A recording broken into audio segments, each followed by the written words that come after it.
Here's why you play Belerick, the god of nature, as a roamer.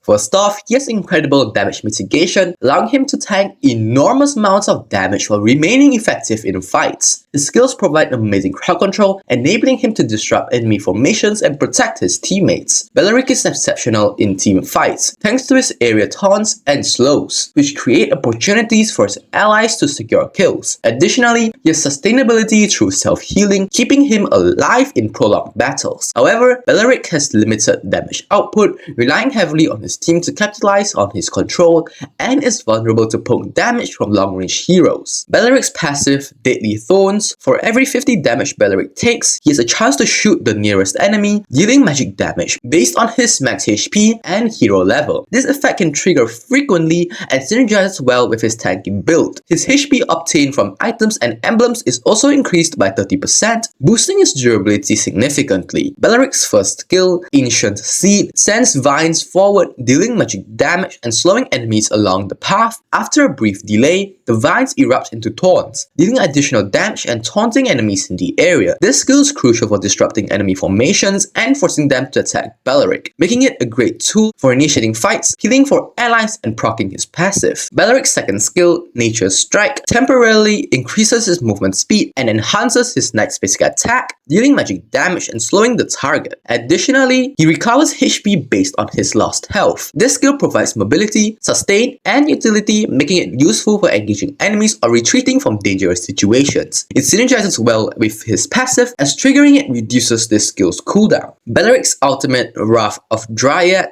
conjures vines around him, dealing magic damage to all enemies in the area multiple times while taunting and slowing them. This ultimate is a game changer in team fights, allowing Belerick to control large groups of enemies while soaking up damage for his team. Use it strategically to maximize its impact. In team fights, charge into the enemy formation with Belerick's second skill, then taunt as many enemies as possible with his ultimate. Follow up with his first skill to extend the taunt and lock enemies in place for your team to deal damage. Moving on to builds, I usually go encourage Warrior Boots, Cursed Helmet, Blade Armor, Dominance Eyes, Athena Shield, and Immortality. These are the emblems that go along with this build. The best power spells for Belerick, in my opinion, are Revitalize to provide team healing during fights, or Flicker for additional mobility and engaging/disengaging options. Alternatively, Vengeance is also a great option. Belerick is effective against squishy, close-range assassins like Lancelot and Ling, as his taunts can lock them in place. However, he struggles against long-range poke heroes like Valier and Savior, who can damage him safely from a distance. Pair him with damage-dealing heroes like Mia or Nathan, who can capitalize on his crowd control. You should upgrade the first skill at level 1 and prioritize it for its crowd control. Use the second skill as backup and upgrade the ultimate whenever it is available. Belerick shines when he can control the battlefield, so always position yourself to taunt as many enemies as possible during fights. Use the second skill for quick mobility to either engage or escape, and time your ultimate to disrupt the enemy team's plans. Build items that maximize your HP to make full use of your passive damage and sustain capabilities. Stick close to your damage dealers to peel for them effectively,